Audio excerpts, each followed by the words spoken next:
Hello Hambini fans and welcome to another episode of Which Cyclist Got Shafted This Week.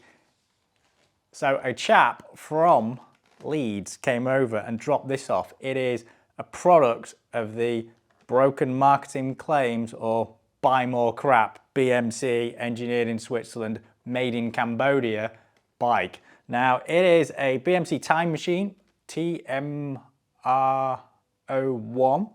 And it is an expensive bike. That looks like every bit of a 7 or 8 grand bike. This is how it turned up with these wildly expensive looking one-piece integrated handlebars. Durace everywhere, front mech, rear mech, levers, the lot.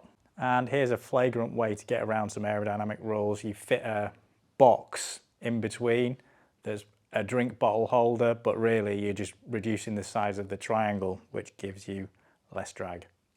So why is it here? Well, the guy brought it in and said he got his bottom bracket stuck, couldn't install it, and he tried to get it out and he got it sort of like halfway out and then decided, screw that, I'll just take it to Hambini. So he brought it round. So he lives in Leeds, so it's like 70 or 80 miles from here. The first thing I did was I took the bearings out. So these are the two NTN bearings. I can tell instantly that there's a problem with this bottom bracket. One bearing, that one is quite smooth. This one is rough as anything. In order to test a bearing for roughness, what you need to do is you need to apply a bit of pressure with 2 fingers and then turn it. So if I do that, hopefully the mic will pick this up. That's the bad bearing.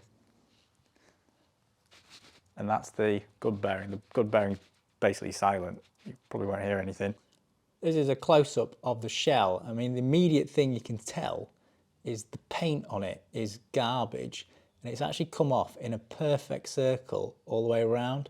And it's starting to go here as well. The guy said he wasn't that bothered, but it also indicates that the paint finish on here has not adhered particularly well. Other thing to note is this looks like a defect in the carbon because it's quite smooth all the way around to there, but just here it looks like there's a few things going on there. We'll get this bottom bracket out and have a look. This is the non-drive side, and again you can see this paint problem around the periphery. I mean, it just looks like it's flaking off.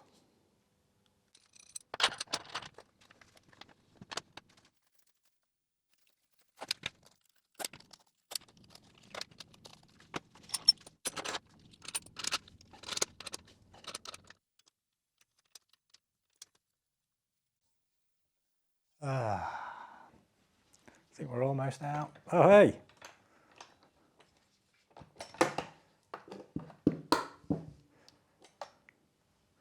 It's the bottom bracket out in there. So the bottom bracket is in there.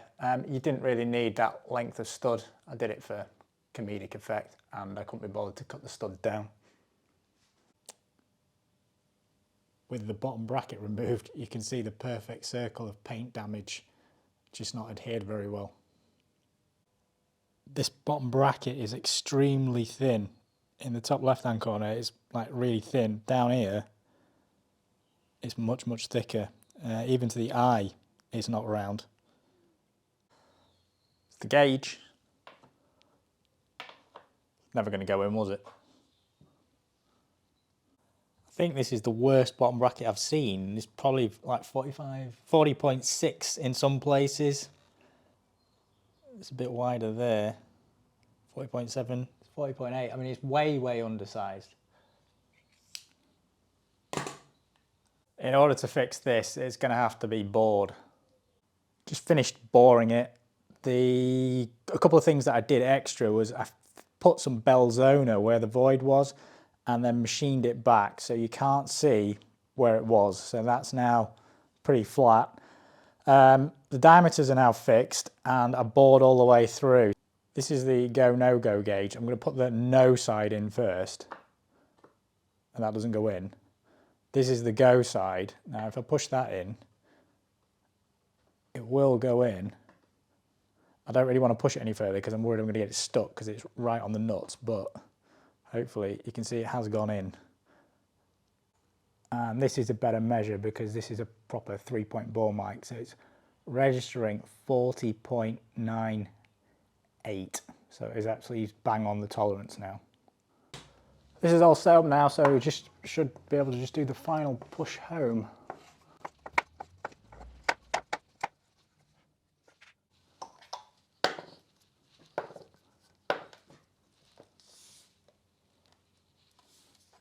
There we go. We're flush on that side. Toy armour bearings in, mainly because I've run out of NT-end and he needs the bike back, but he can obviously put the NT-end back in at a later date.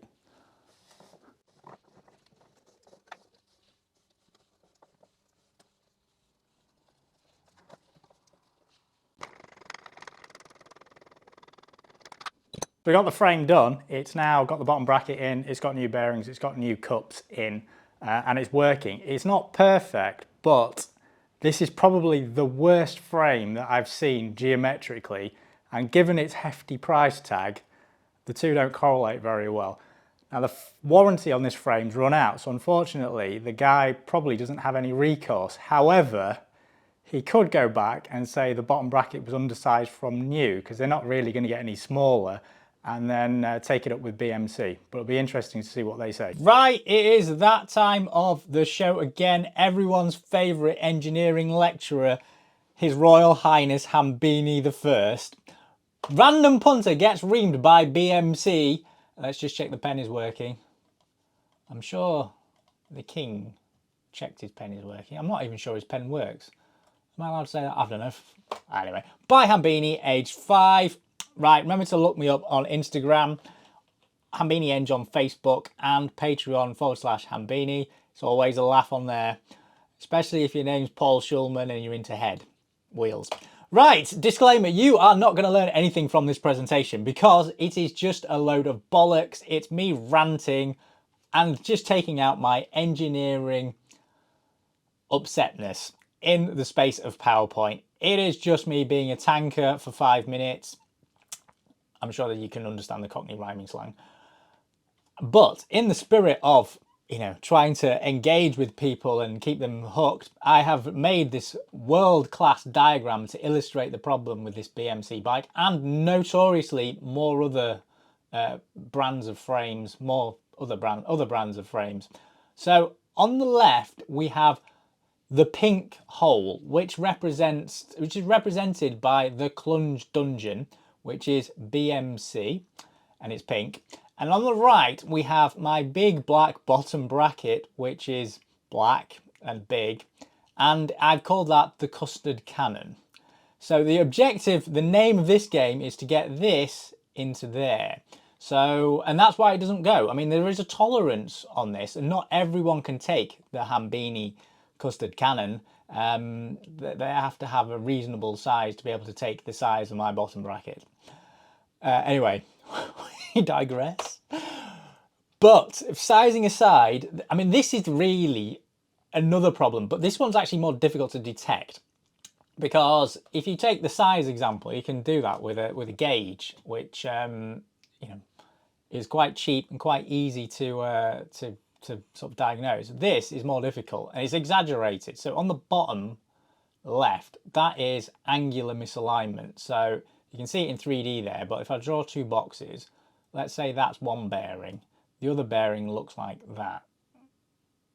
Okay, so it is exaggerated. So you put the axle in, you probably find the axle sort of rotates halfway around and then kind of sticks and then goes round again. And that's the sort of thing you get with angular misalignment. And then over here, this is parallel misalignment. So if I draw the edge of the bearing there, there's one and there's the other, and that's the other one. So the center lines are offset. Now you can call this double angular misalignment, because if you think about it, if you went like that as one angle, and then what's the other angle? I've drawn this wrong, haven't I? Oh, there you go. Like that to give you your offset. So you've got two angles in there. And that is, I mean, you usually get the two together, which is problematic in itself. So there we are. That was me being serious for a little moment. In terms of sizing, I have borrowed basically that means lifted, but it's for educational purposes. And I'm quoting SRAM here. I do have my own drawing, but to remain impartial, I've used the SRAM drawing. They give tolerances for the hole. So the hole is here. So it's 40.95 to 41. If you don't understand that engineering shenanigans, so the +0 means no higher, and then the minus means 41 minus 0.05. And then the alignment is basically given by this, which is the 0.1 millimeters against this reference point here. So that's your datum. So that gives you the misalignment. And by virtue, I don't know if that's derived. Would you get the angular from that? I don't really care. But it's off. I mean, that's it. The frame is off. He's paid the money.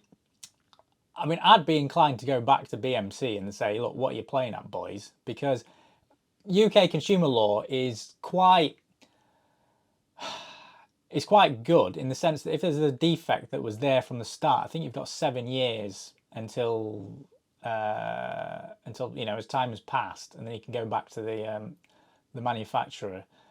You've got to prove it was there to start off with, and proving a bottom bracket got suddenly smaller is quite easy to do, but you know, these manufacturers will do anything to make your life difficult. Now, it wasn't that long ago, if you remember, there was a frame from Canyon where they kicked off and wouldn't entertain a warranty claim. It came onto this channel and they've given him a new bike. So there we go. He came onto it, he wanted a new bottom bracket, he ended up with a new bike. So can't really complain with that. Right, questions, comments. Remember to like and subscribe. Remember to follow me on Facecloth and on Instagram. Hambini Eng on both of those. Patreon.com/Hambini. Remember the Hambini website. Hello, Hambini fans, and welcome to the beautiful city of Leeds in West Yorkshire.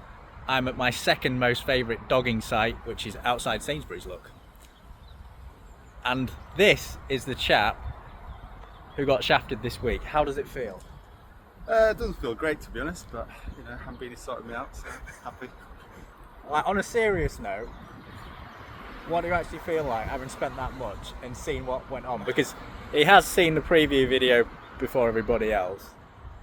Well, I thought a Swiss company would probably do better, but I guess you get suckered into the idea of a quality standard by a manufacturer or country, and you don't get what you're told. But yeah, what can you do? Do you want to do the outro?